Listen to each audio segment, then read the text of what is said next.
गंजाम जिला आसिका ब्लॉक देवभूमि गाँव में अभावन घटना पड़ोशी घर कांथ पड़ी जड़े वृद्धा मृत्यु घटी। मृत वृद्धा जनक हेले 75 वर्षीया चंद्रा नायक। सूचना अनुसार वृद्धा जनक शनिवार सकाळे घर पछपट बारीपटे बसिथिबा बेले हठात पड़िशा घर कांथ भुशुड़ी पड़ी तांको उपरे पड़ी जाइथिला। पर परिवार लोके तांको उद्धार करी तांको झगड़े मेडिकल भर्ती करथिले हेले सेठी गतकाल तांकर मृत्यु हो जाइथिबा नै जणा पड़िछि।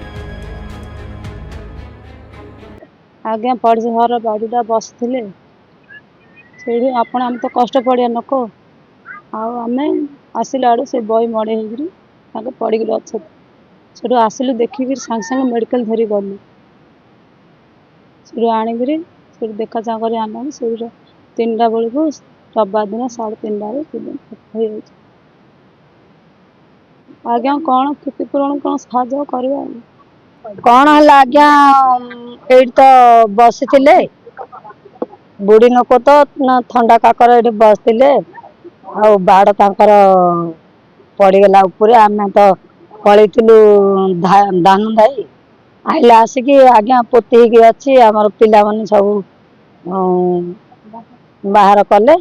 कर पराण काकुर आउ माइकिना लोक तो 3 हो आज्ञा ये प्राइवेट रे देखेलु सकाळे कहलु बड़ मेडिकल नो बोलिक पलैले रात 3टा पलैले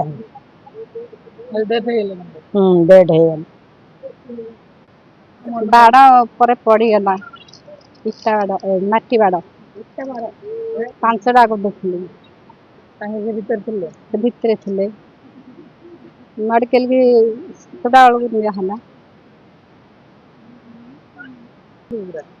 कौन होता मेडिकल तो निहला मेडिकल तो मेडिसिन कढ़ाला से डॉक्टर आपस करदे आपस करदेला धरिक आसिलु आसला बचे आसका ना देखे ना ब्रह्मपुर ना भाविलु भाविलु आसिक 3:30 को